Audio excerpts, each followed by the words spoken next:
Welcome to the Maintainable Software Podcast, where we explore the art of improving existing software with seasoned practitioners who have helped organizations overcome the problems often associated with technical debt and legacy code. I'm your host, Robby Russell.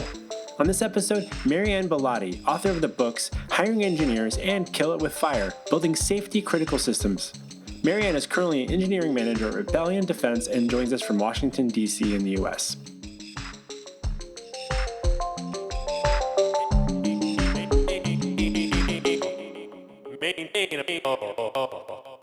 Marianne Bellotti, we're so glad to have you join us on Maintainable. Welcome. Hi, thanks for having me. So as you reflect on your experience in the industry, what do you believe are a few common characteristics of, dare I say, well-maintained software? I mean, for me, the ultimate line is, can you make changes to it? And how easily can you make changes to it? A lot of the software that I deal with in legacy modernization, we get into this conversation about like, well, where does the line start for like a legacy code, right? Like, how old does it have to be?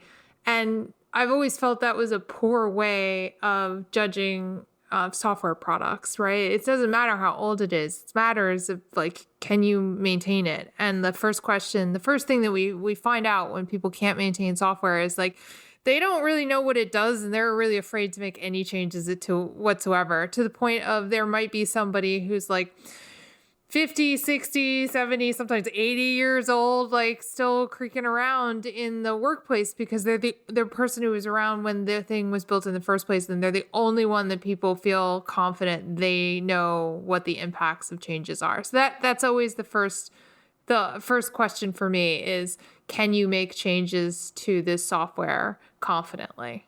You mentioned like that scenario where there's people that have been around for a long time.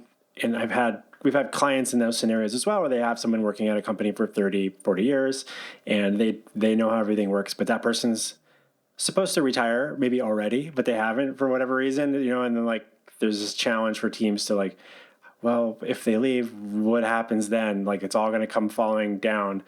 Have you seen some good patterns for how teams can like offset that well for someone that's clearly would like to leave, but they're worried that everything's going to fall down once they walk out the door? They might have a lot of guilt or whatever the reason, just they have that institutional knowledge, but it's hard for them to like sometimes relinquish that in some way as well. I mean, the first step to getting a better scenario for everyone is developing a plan around testing, right? So in some cases, that means having a designated testing environment where the software can break. The computer system can break and there are no consequences because it's not a production environment.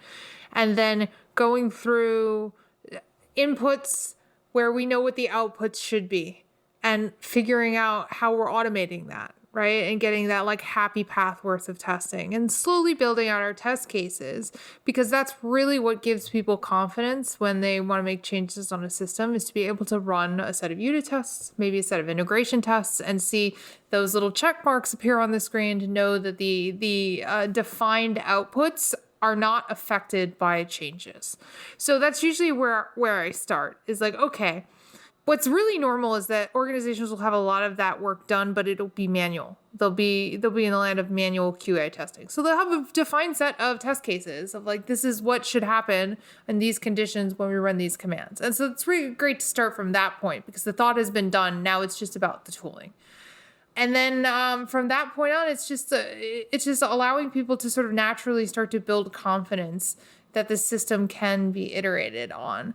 I mean, like, I never want to encourage institutional memory to be lost, but I always feel like, is the person who's kind of hanging around and delaying their retirement, like, what do they want, right? Do they, like, some people, certainly my parents were like, we're done. We're going to travel now. Like, that's it. We're over. But I also know people that like, this is a really big part of like their identity and how they feel valuable and the contribution that they make. So it's not really necessarily about like removing like older people from the workforce, but it is about like making sure that everybody can have the arrangement that they want in life, right? Nobody should be chained to the desk because like, oh my God, if you leave, this system that is essentially holding the entire banking infrastructure goes down, and then there will be disaster, right? It's true. so I work in the consulting world, and we got pulled into a project a couple of years ago where there was someone that had been at the company for 30 something years, potentially even almost 40, and had written a bunch of stuff in a more modern framework, but had really struggled to bring on other people onto the team to help provide support to the platform, because they just had all this wealth of knowledge about how the organization operates, because it was like an internal related tool. Like they knew that they wanted to leave and go retire, but felt this weird, lack of a better word, guilt or responsibility that like when they walk away, like things would come crumbling down. And so that they're, I think, protecting their own legacy in some ways and their impact on the company. But it was very difficult for other people to get onboarded into that environment.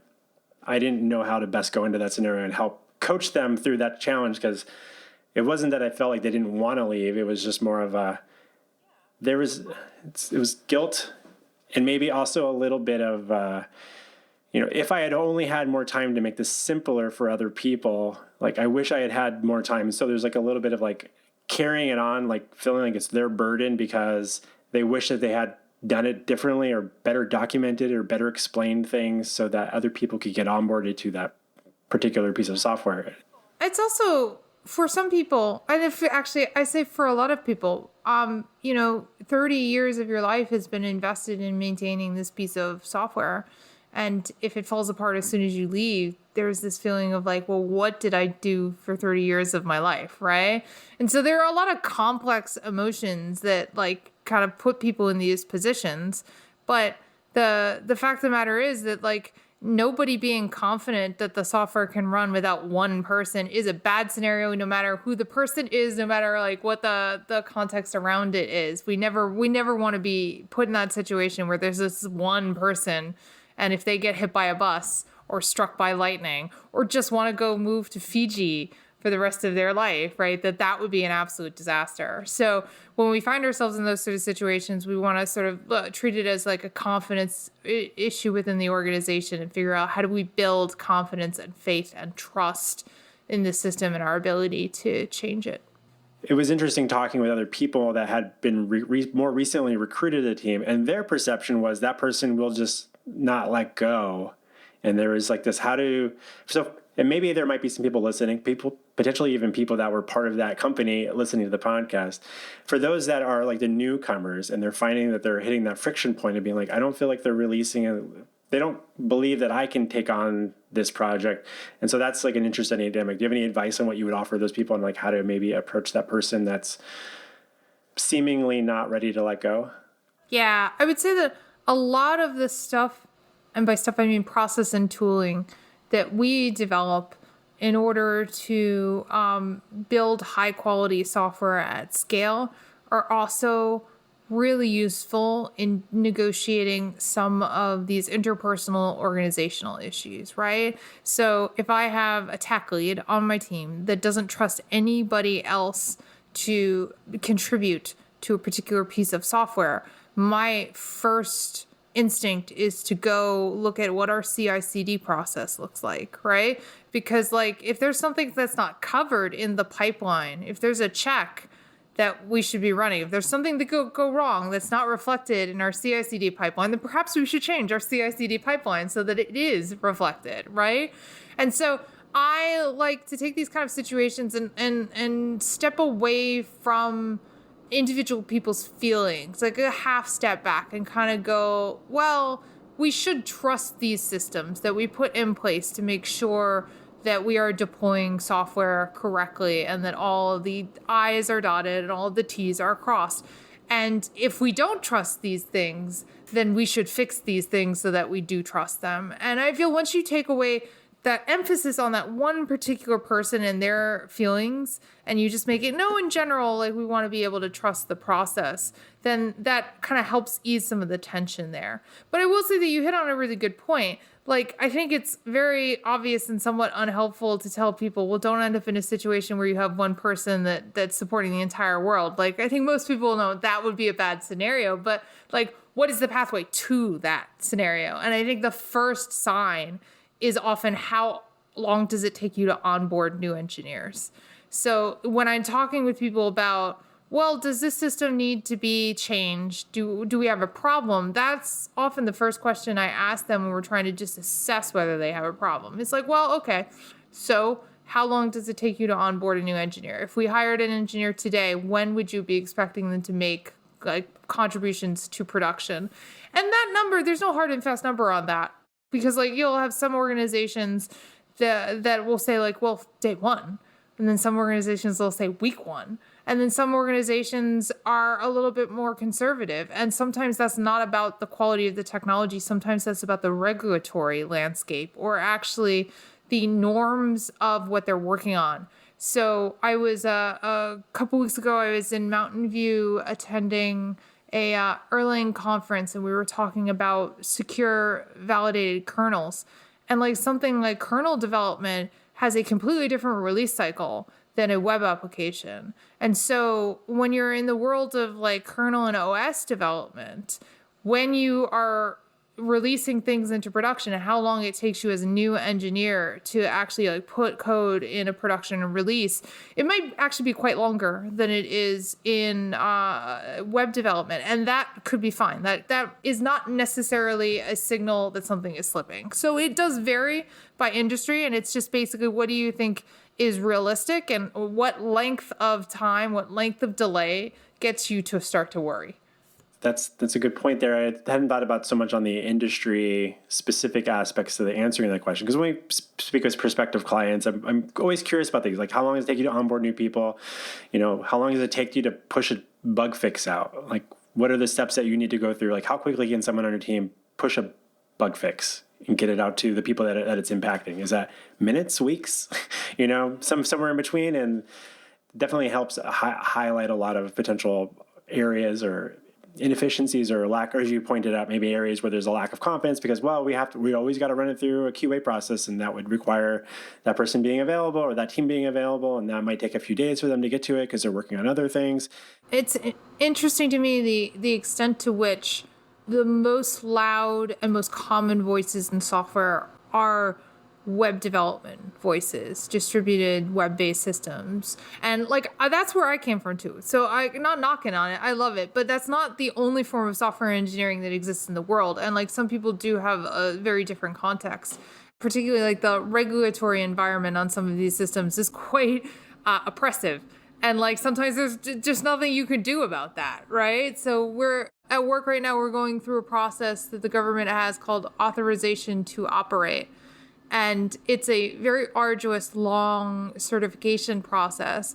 And technically, we had to go through it every single time we change any of the code in our software. So the government is aware that this is a long, arduous process and that does not reflect modern software development. So there have been some adjustments to it. But if you think about that, if every time you make a change to the code base, you have to re-go through the certification process, then yeah, you're not going to get people pushing code to production within their first week. That's not realistic. No, it's not.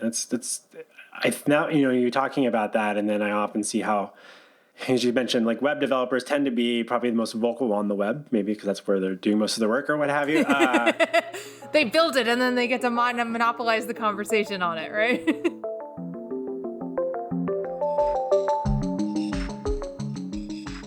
Hi there!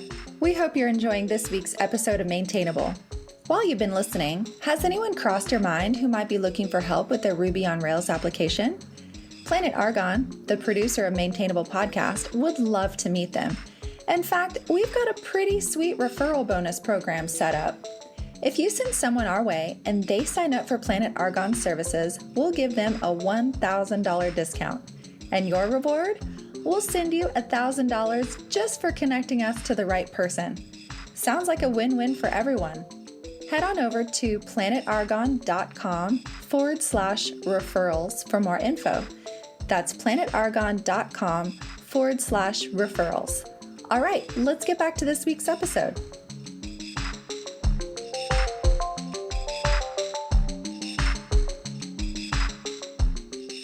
So is it a safe assumption that you lean more towards team refactor versus team rewrite? I mean, like, I always joke with people that I'm like a relapsed anthropologist. All of my formal education was in social science and anthropology. And so I do tend to look at the organization first before I look at the actual code. And an exercise that I would do all the time with new people coming on to my teams when I was actually in the government working directly on some of these really critical old systems is we'd get these brilliant software engineers, and they come in and they look at the system and they go, oh, these people are morons. Like, why did they build it this way? This is awful. Like, this is not the way we do it at all. And they would just be like pumped up on their own ego. And so I'd get them on front of a whiteboard and I'd say, okay, this system was built in like, say, 2007. You're here, you're going to rebuild it. Show us how you would do it in 2007 technology. And it's always really interesting because what ends up happening is they start building the way they build it today. And then we start pointing out to them, that doesn't exist, right? So 2007, we don't have many of the commercial cloud things I don't think you have any commercial cloud things in 2007, to be perfectly frank. Like, you don't have these things, you don't have that, you don't have I think S3 was probably about that time, but like, yeah, so you start taking all the things off the table, and gradually, as they iterate on this and they lose more and more of the stuff they have today, they end up with a system that looks exactly the same as the system that's in front of them. And it's really great, because the primary purpose of an activity like that is really about empathy, right? As soon as they realize, oh crap, actually, these are some really brilliant workarounds for the technology and the tooling that were available at the time, then they're able to sort of come into this environment and be helpful. But I do think that like technology is a product of its time and its context. I think in software engineering, we tend to get pulled into this idea of like, there's one technically correct way to do it that will be technically correct for all time. And that is not true at all. And so I like to bring in that appreciation for its context.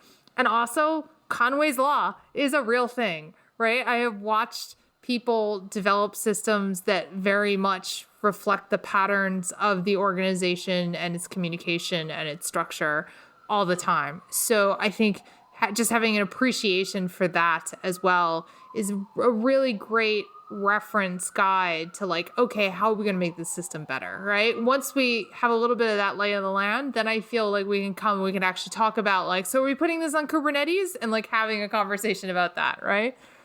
I really like the way you're framing that, and like I try to be very understanding of like I don't know what it was like for the original team that worked on this piece of software. So again, I work in consulting, so we end up working on projects. We're like the second or third team that might be working on a project. Never had any experience talking to the original people on it. We don't know what they were thinking, what they were doing, or how much they had worked in the similar technology or framework prior to that particular project. And then as you mentioned, it's like, yeah, it's easy to point at something and be like, I wouldn't do it like that now, but in 2007, was this actually like a really innovative way to do it at the time? And I rarely get to work on greenfield projects, very much intentionally, because that's just not what we focus on at my company. But mainly, I don't like making all those upfront decisions. I enjoy working on I like cleaning up things, improving on things, and being curious about how things were done. And it reminds me of different eras of past web development experiences that I have and stuff. So I feel like I learn a lot by seeing other people's code as well. And like, that's a really interesting way I never would have thought it to do it that way, even in 2007, maybe.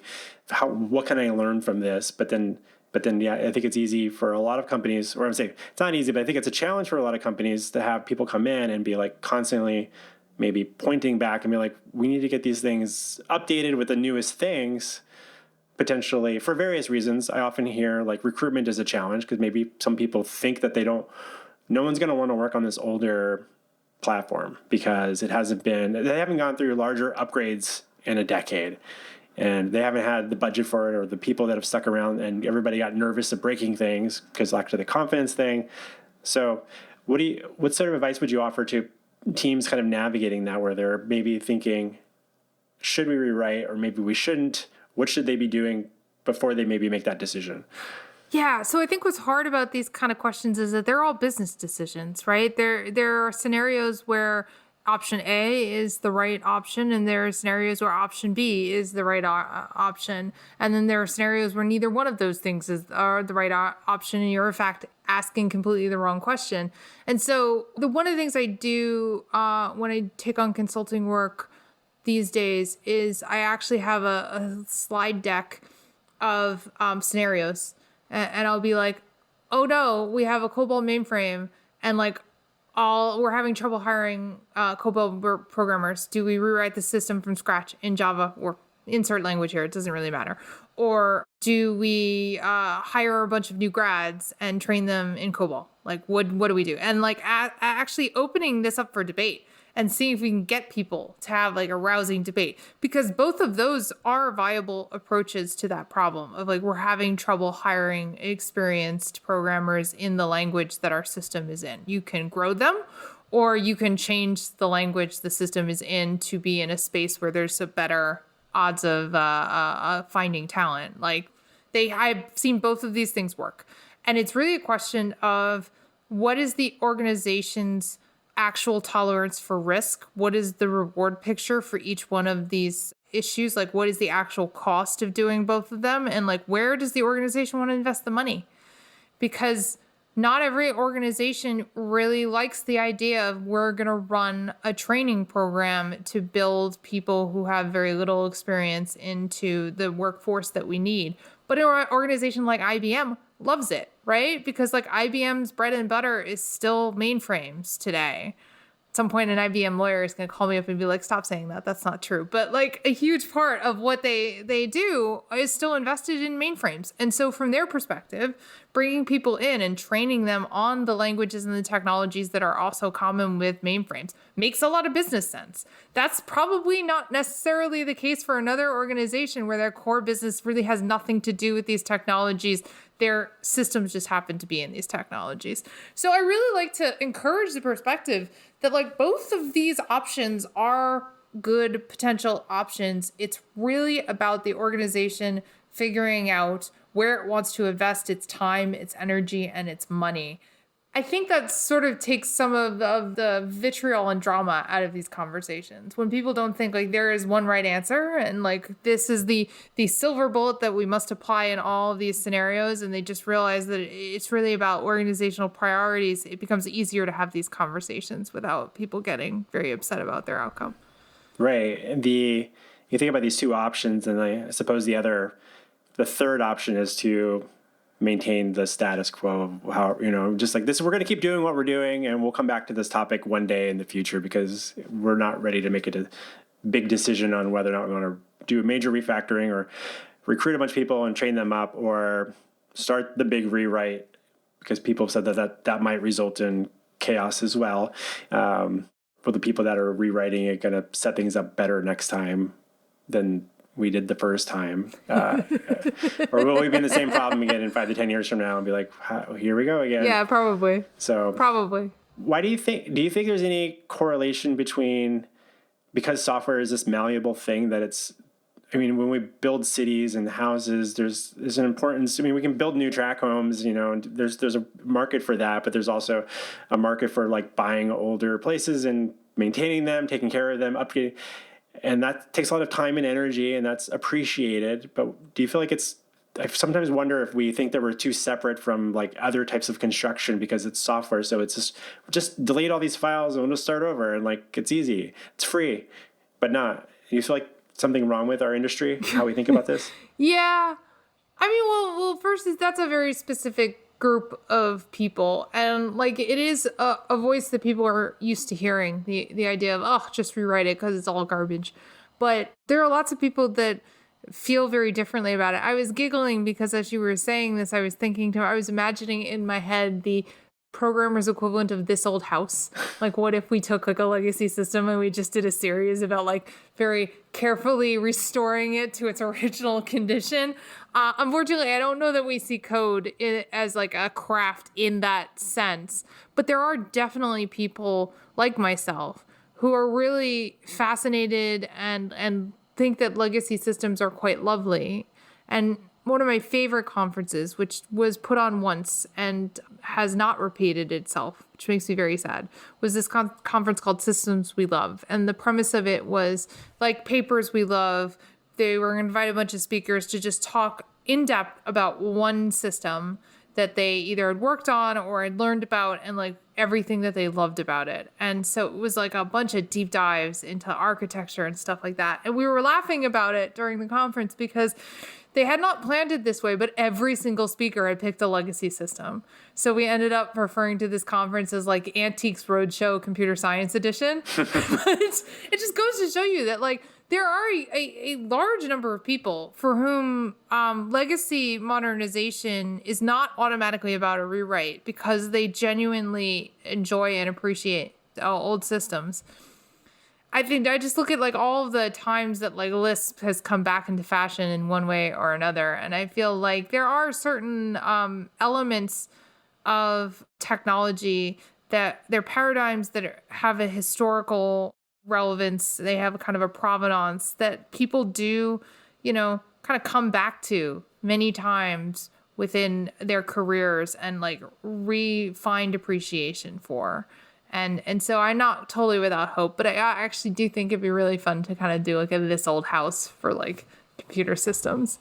I think that would be very illuminating, and that like hearing how people approach it. I think one of the challenges that I think we have in our industry is because a lot of writing about projects and software projects or blog posts, books, what have you, either you can't always, I don't feel like they can always be very, very specific about what the company that they're currently working for, what their software does, because there's proprietary information and business logic. So it's not like you get to see, how did we refactor this? You have to kind of talk about it in maybe a slightly abstract way, or maybe do a talk about it, and you can show snippets of code, but it's not necessarily like, rarely get to, unless you're like a consultant that comes in and get to go look at someone else's code, you don't obviously get to see what's going on behind the doors. You just get to hear these stories that make it out. And so you have to be kind of slightly abstract and big picture about it, I suppose, not be like, here's this crazy model thing that we had, and we needed to refactor this stuff over, or we split this over.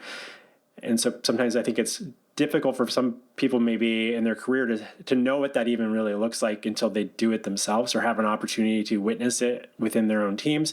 And not all teams that have that are always in that space to be able to do that, because they're just like bug fixing, providing maintenance, doing whatever on the software project to take those bigger step backs, or that work gets identified for the people that have been around longer, or the tech leads on projects might want to do that. And so people don't always get that firsthand view of it.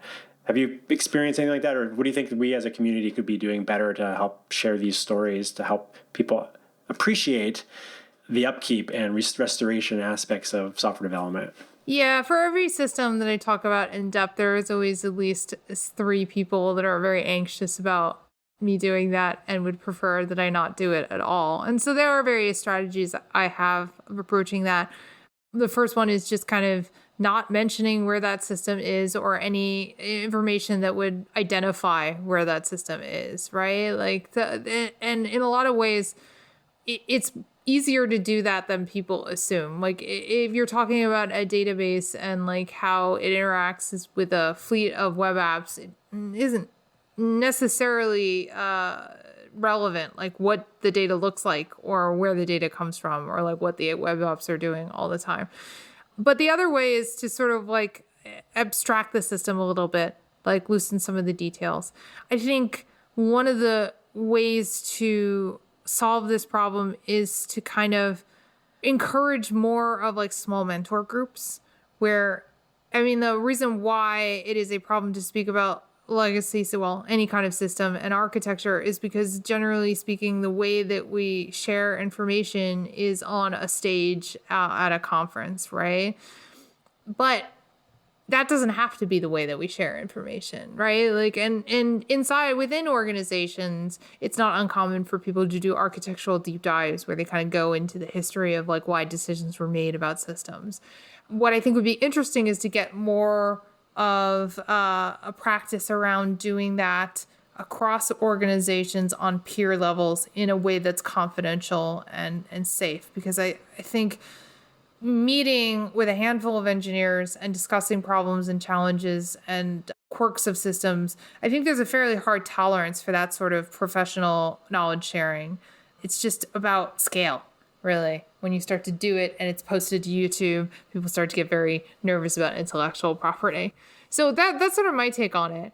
I think one of the things that we often have to do is maybe lean on some open source projects so we can show how we might do things. But oftentimes open source projects are nothing like behind the scenes projects, or some proprietary software within an organization, especially if you're like interacting with some libraries or some open source web app thing. And it's like, well, kind of this is so very much generalized. Most of those projects tend to be kind of multi-purpose in some ways. It's like, this is only going to be applicable.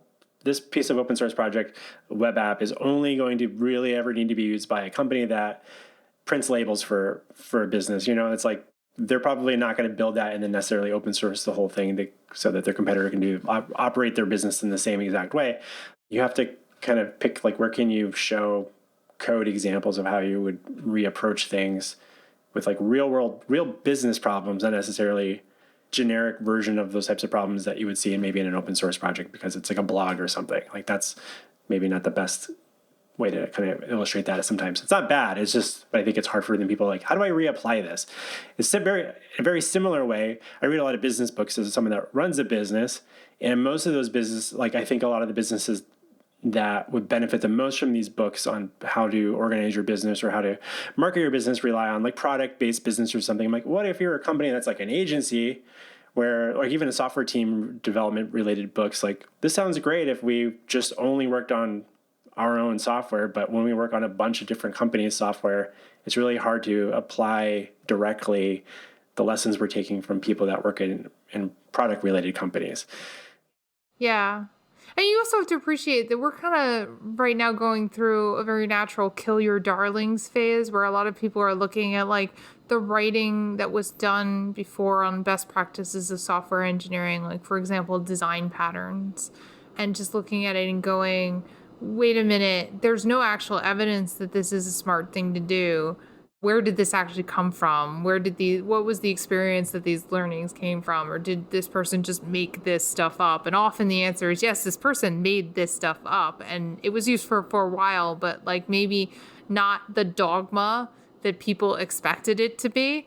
And so it's kind of interesting. It's an interesting time for software engineers because we're kind of reinventing what the normal patterns of behavior are. And there were a lot of people that spent years just optimizing for a particular style of like perspective on software engineering. Like, I'm very, very much against the 10x software engineer idea. And I push back on that really hard with the teams that I run.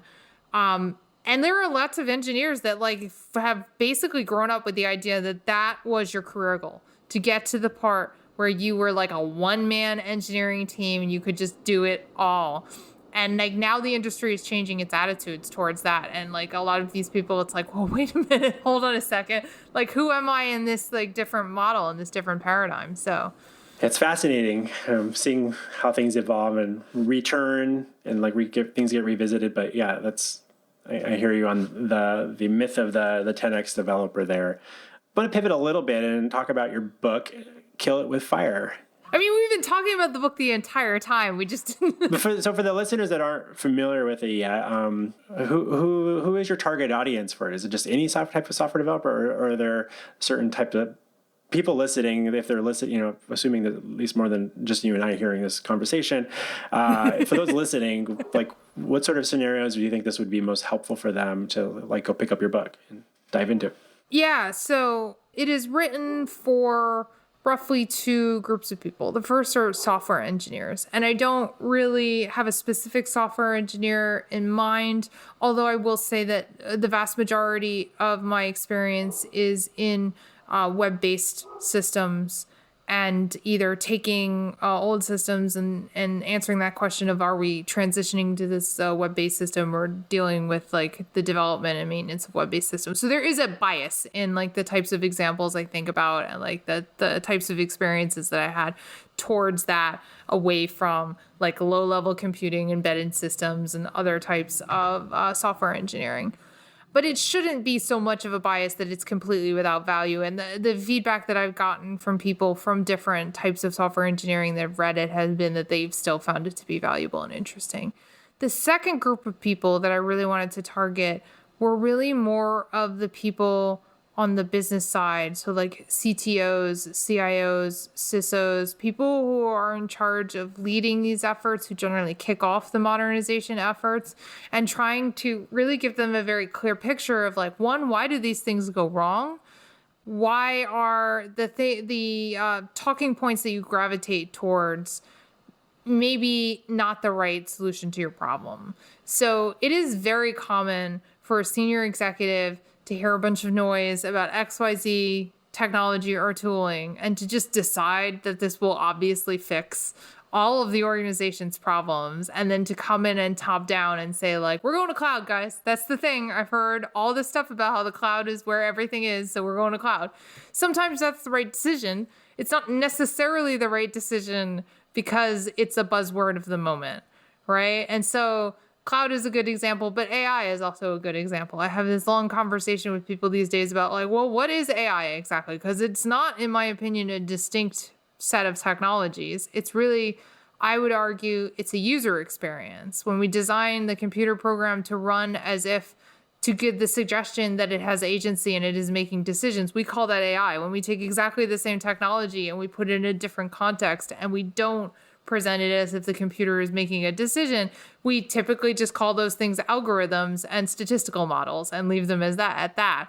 So there are like lots of little patterns of behavior that the higher level of the organization gets locked into that kind of make it very difficult for the engineering level of the organization to be successful. So I also wanted it to be accessible to those people with the hope that maybe we could reach a few of them and like make life easier for engineering teams or like consultants being brought in to tell them like how to do all the things they want to do. That's interesting.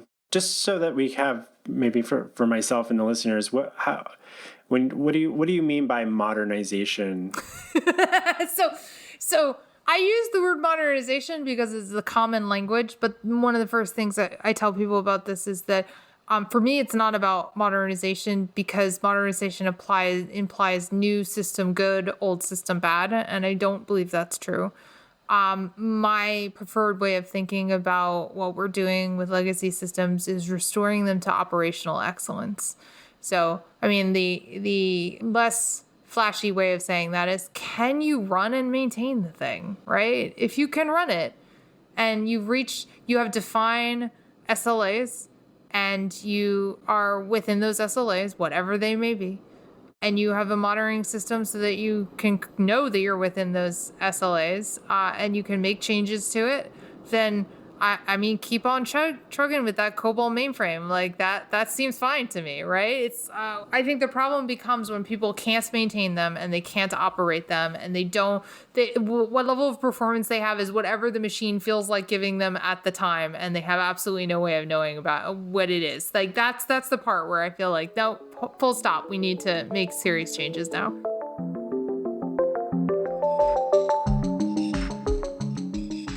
We'll be back with our interview with Marianne in just a moment. Hi, it's me, Robby. I just wanted to take a quick moment to say thank you for making time to listen to the Maintainable Software Podcast. If you're finding these conversations valuable, please consider sharing a link amongst your peers and or writing a review on Apple Podcasts to help spread the word. Also, do you know someone in the industry that we should be speaking with on Maintainable? Shoot me an email to robby@maintainable.fm and state your case. And now, let's get back to our interview with Marianne Bellotti.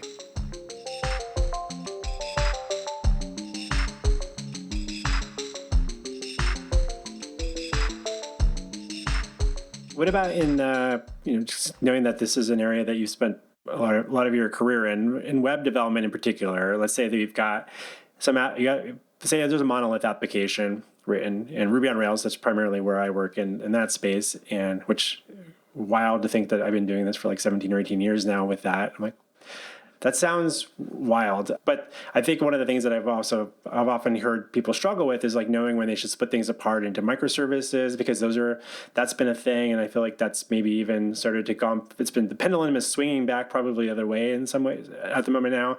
But also there's a lot of JavaScript frameworks that have come out over the years. And so back to the 2007, the JavaScript tooling that you might have used with a web application then may not be the thing that most people today are familiar with or feel like is still supported, or they're not getting new patches or what have you, or seemingly has been abandoned by the wider community. So there's this impulse by developers to be like, well, I know that the core of the application is still running on older stuff, but maybe we can start replacing the old JavaScript frameworks with newer ones. And the question is like, well, when is that going to be old again? Or when is the new one going to be old? And then what's next in 5 years? Yeah, the front end stuff is crazy. I mean, like, I tend to stay on the back end side, so I have a little bit of a privilege here. But like, I am blown away with how quickly the front end stuff changes. And it's not clear to me that the changes are actually beneficial all the time. Like, I will admit to being now a bit of a Luddite in that I'm not exactly sure why a JavaScript framework needs a model view controller format, but I'm sure that there are many people on Hacker News right now writing furious like commentary on exactly why that is necessary and critical. So I have great sympathy for front end engineers who are kind of looking at like, when do we update the front end? Because it goes so fast that I can't even imagine how to keep those decisions on the rails, right? Like, it just seems like there are so many places where. And in fact, I've been at organizations where they finished refreshing the entire front end design system and they get it done and they ship it to production and then they start the rewrite on the next version of the front end design system. So I don't know about that, but I feel like in general, one of the things that I've learned is that the same skills and perspectives that make dealing with legacy systems and figuring out how to restore operational excellence easier also make building new systems from scratch easier. A lot of the times that's the thing that I say to software engineers is that, like, I didn't want this book to be seen as like only really relevant if you happen to be dealing with an old computer system. I wanted people to understand that, you know, these sort of practices will also really help you on your new systems or the things that you think aren't that old. Like, if you are dealing with a web-based system from like 2015, that's actually pretty old these days, right? And so there are going to be some things that are going to resonate really, really hard for you in like what I've written in this book. So sometimes people ask me, like, why did you call it Kill It With Fire and put a dumpster fire on the cover of it when you really love legacy systems all that much? And I'm like, because if I had called it a love letter to legacy systems, no one would buy it, right? It's like people buy it because they're expecting me to tell them horrific stories. And there are some fun, horrific stories in the book, but like, it's kind of a little bit of a bait and switch there around like, hey, this is accessible to people who don't see their role as legacy modernization. That's good.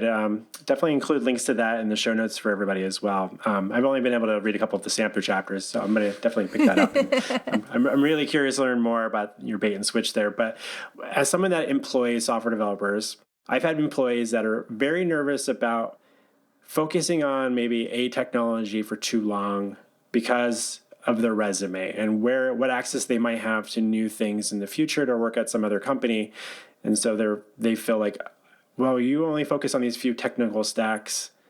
That's going to limit me in the future if I don't have exposure to all these different things. And this is the thing that everybody new is using because that's what everybody that's writing blog posts or articles or giving keynote speak at large conferences or talking about these new things. So we all need to, if we're not going to rewrite this in the new technology, then I'm going to have to go find a job where I can get exposed to that thing because I don't want to fall behind, and I think that's an interesting, I'm going to assume that there's some listeners out there that probably resonates where they're worried. And so I think sometimes organizations will end up making decisions for retention purposes. Like, fine, let's let them do the rewrite. We don't want to lose these people. They seem excited about it right now. Will they be excited 3 years later after they finish, if they finish it? That it becomes like this interesting struggle of like, are technical decisions something the team is always putting the best interest of the organization above their own. I'm not trying to make it sound like they're being selfish, but there's, a little bit of selfishness. Someone had to decide the original technology they use in the first place as well. And what went into that decision? And I think this is the value of just immediately removing the argument, newer is better than old, from the table, right? And forcing the conversation to be about the benefits that we get from doing this versus the risks and the costs, the reasonable costs of doing it, right?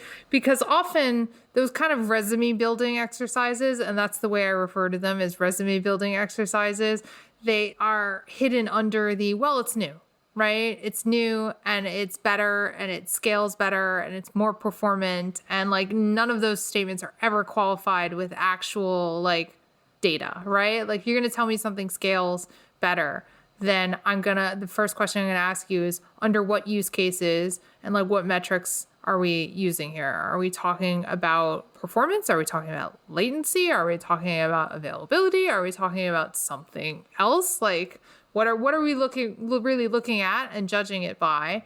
And what are our real priorities? Like if our current technology meets our SLO, like do we really get that much more benefit from it just being a tiny bit better? And so actually forcing people to have these conversations kind of helps you like weed out a lot of those things where it's really more about like, I find it less about people worried about they can't get a job and more about, oh, I heard about this new technology. It sounds really cool. I really want to play with it, right? Which I get, like I like playing with technology too. We all do. That's why we are in this field, right? But, having people make these kind of critical business decisions based on their desire to sort of play around with something, it's not good for anybody. And it often results in technology that is now in production, that no one knows how to get out of production, that no one really is able to maintain, and that may be actually quite difficult to run based on like its current configuration. So yeah, I would say that when I have career conversations with engineers where we're talking about their future, as a hiring manager, the space is so competitive for quality engineers that very rarely do I get the privilege of saying, I need a person with this very specific form of technology, and I only want to see resumes and I only want to interview people with this very specific form of technology. What'll frequently happen is that I will say to my recruiters and the team that I'm working with when I'm trying to fill a position, I need somebody who has this set of skills. And it can look like this, or it can look like this, or it can look like this. And so a lot of times, like just keeping front end for the example, we won't say we need somebody who has React. We'll say like we're using React on the front end. If they have that, that's great. If they have any of these other JavaScript frameworks, they're all just JavaScript frameworks. They will learn React. It's not a problem. It's no big deal, right? And so we do this with languages. We do this with certain types of technology. And that's the way real hiring managers tend to hire, because if you are too nitpicky and specific, it is going to be an even worse experience trying to find the right person. I think that's a good thing for people myself to hear, because we do specialize in specific technology. And so there's an interesting thing when, as a consultancy, I've tried to move beyond like, well, I want you don't have to love Ruby to be, necessarily, but if you haven't already drank some of the Kool-Aid, are you going to be excited about like the benefits of what I perceive why Ruby on Rails is this great platform to work with for web applications, and we can have a lucrative business out of helping companies improve their applications and deal with some of the stuff that's been lingering in their applications for a long time, or help them with their recruitment challenges and stuff there as well. But it's this interesting thing where like, well, could we just bring in someone that was a really good .NET developer and they'll pick it up in the next few months, and then in a year from now, I'd be probably surprised that I even thought twice about that, I suppose. So yeah. The team that I'm currently working with, we are Go and gRPC with protobufs. And so the pool of people in the software world that are comfortable writing code in Go is small. The pool of people who know what gRPC actually is and how protobufs work is even smaller. And so I spend a lot of time talking to candidates and they go, I don't know these technologies. I was like, neither did I when I started. I learned here, I will give you all the resources that everyone on my team has used to get up to speed with them, and then you will be fine, right? That's a good point. So thank you for that. I needed to hear that today, I think, as we start reflecting on our hiring plans going forward in next year. So a couple of quick last questions I wanted to dive into with you. I know that you've been working on your own programming language, a project for that. Could you tell us a little bit about that?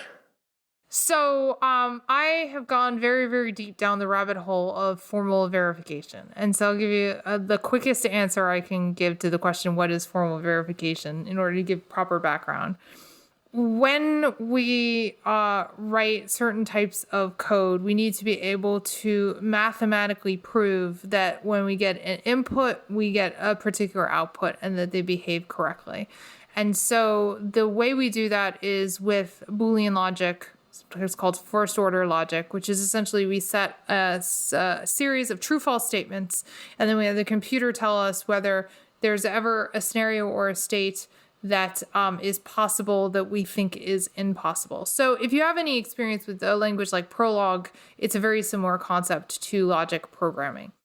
I love it, right? Like, because I am a person that likes a good dumpster fire, as we've already established, right? So as soon as I started digging into the world of all the strange, wonderful things that can go wrong with computer systems, and I started to learn about a little bit more of these practices, I was like, head first, this is cool.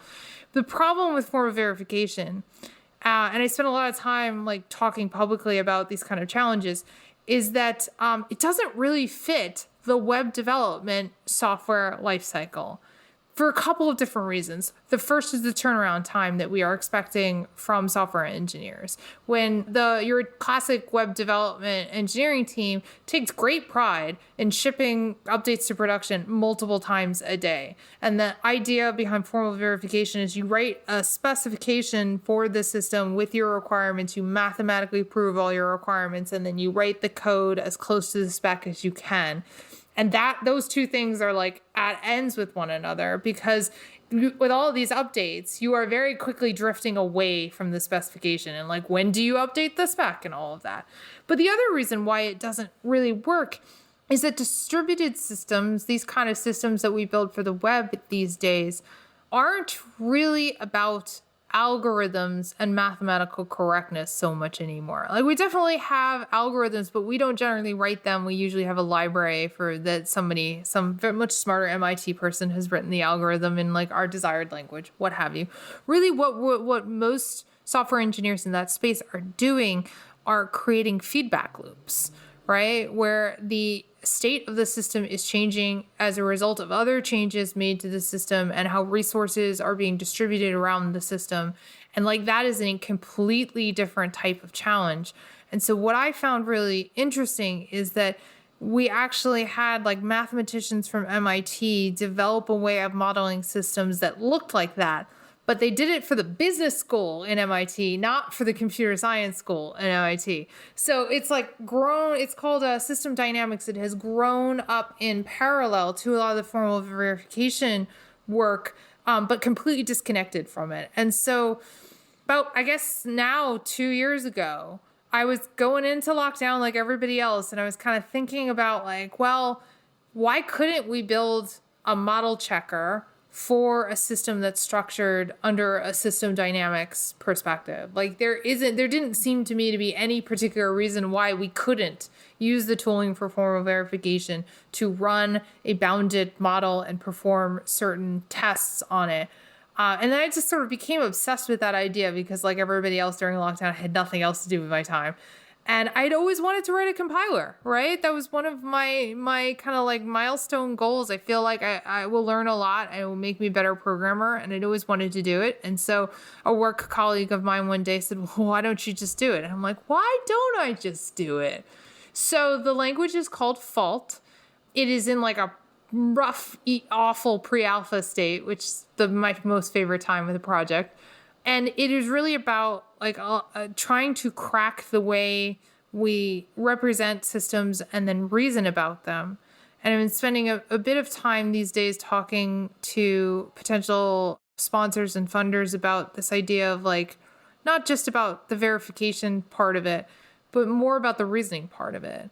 The fact that, for example, when you want to write a policy regulating a form of technology like AI, it's very important that the people who are handling the kind of policy, legal impact side have the same idea about what the system is and how it behaves as the people who are building the system. And that is super, super difficult. So I'm, in addition to being interested in how we just model system behavior and like what we can learn about our ideas about what systems are doing from modeling them, I'm also really interested in whether we can use these kind of things to transfer information from one group to another, regardless of their level of technical ability. Like there is definitely a crew of people that believe that the only way we'll be able to like have good regulation of technology is if all of the policy people become software engineers on the side. And I'm like, that just seems unrealistic, right? This is a life's pursuit, right? And you can't balance both of the needs of that. And so I feel like there's a communication issue here that I find very, very interesting, and how we think about what systems are doing and what behaviors should be impossible on them. That's interesting. Yeah, it is interesting. I don't know how much of that went over my head because as a it's kind of a lot, actually. as a layman web developer. Well, I'll give you an example, and that might help a bit. We talk about impossible states, right? So when you're modeling a system, you're essentially creating a state machine. And when you're doing model checking on it, you're telling the model checker, I think it is impossible for this state to ever happen. Or sometimes I think it's impossible for you to transition from this state to this state. When you're dealing with, like, say, an OS, you're dealing with kind of these algorithms and these processes that are very straightforward. They're deterministic, essentially. So it's very easy to do that. One of the states that we might see as unpleasant in web development is if we have a scenario where a load balancer is spinning up a server and killing it, and spinning up a server and killing it, and spinning. So your whole system is basically grounding to a halt because for some reason, like you're not scaling up correctly. Like that's the thing that people have experienced. And most people would say, like, I would like to create a system where that is impossible. However, the fundamental activity of what's going on, the load balancer spinning up a server, shouldn't be impossible. The fundamental activity of the load balancer killing a server shouldn't be impossible. And so like what's actually unfortunate about that scenario isn't the act of either spinning up the server or killing the server. It is that feedback loop, is that whole loop of how all of those activities kind of chain together. And that's very difficult in a normal method of formal verification to model. But when you think about it in terms of the way systems dynamics thinks about it, in terms of pools of resources and then flows that basically either increase or decrease those pools of resources, then it becomes a lot more accessible to model. It's a lot clearer what that model should be. And what I'm trying to assess is like, okay, and now when we essentially take all that and we translate it into a list of rules, do we get anything useful out of that? And I don't know the answer to that because I haven't finished writing the compiler, but stay tuned. Great. Probably 2-3 years from now, I'll come back and I'll be like, yes, we know interesting things, or no, that was a terrible idea. Sounds great. I would love that. I will. Is there something we can find? Is this like we have a website for this or something people can find online? It's on GitHub, so you can just go to my GitHub profile, which is Bellotti, or you can search for fault lang. Fault is in fault lines, and it will pop up. And then you can give me a code review telling me how like sloppy my code is. It's well deserved. It's fun when you're writing code to do something that you've never figured out before. It's really interesting, the kind of stuff that comes out when you're just banging your head against the wall. And one of the things I had to learn in this project was the intermediate representation that LLVM uses, and it was like Greek to me. It was baffling to me. And so now I'm at the point where I think I mainly understand a lot of like the broad strokes of it, but like I go back and I look at that part of the compiler and I'm like, yep, this was like 8th hour revision trying to get the thing to work kind of moment. That's great. Yeah, I'll definitely go check that out myself as well and include links to that in the show notes. Is there a non-software, non-technical book that you find yourself recommending to peers on a regular basis? Oh God, like, yeah, I'm a huge safety geek. So like literally everything Sidney Dekker has written, I will recommend to people at various points in time. I think the one that I tend to recommend to people, unless they have a very specific interest in that they're looking at approaching. The one that I recommend first for people is called Drift into Failure. And like, I love everything. Again, this is the social scientist in me coming out. I love everything in the ergonomics space and just the kind of intentional design space as well. So, but those are the things that I recommend to people a lot, is like looking at what has actually been done in the field of safety science, because even though they're not technical books, as a software engineer, I think people are quite surprised to find that a lot of the challenges that we have with systems have been documented and studied since like the 70s and 80s. And there's actually a lot of lessons learned that we can pull from like what they've been doing in manufacturing safety and in industrial safety and apply right now today in how we do things. And have pulled most of what people identify as a postmortem procedure and an on-call procedure comes directly from safety science. Oh, interesting. Oh, okay, cool. I'm gonna. You said that was Sydney Decker. Yeah. Cool. I will look that up and include links to that for all of our listeners in the show notes as well. So, where can listeners best follow your thoughts and ruminations on software engineering online? I mean, it's still Twitter. I don't know. Like, hopefully that will be still true by the time this episode comes out. Who knows with Twitter these days? Yeah, I mean, like, generally, like, Twitter is like my LinkedIn. I'm not a huge fan of LinkedIn as a platform, so I tend to just do all of my professional networking on Twitter. Yeah, that's all I can think about. Like, I've aggressively minimized my social media preference. And you've got some books and stuff as well, and so we'll definitely include links to all of those for everybody in the show notes. And with that, it's been such a delight having you join us on Maintainable, Marianne. Thank you so much for talking shop. Yeah, thanks for having me. It was great fun.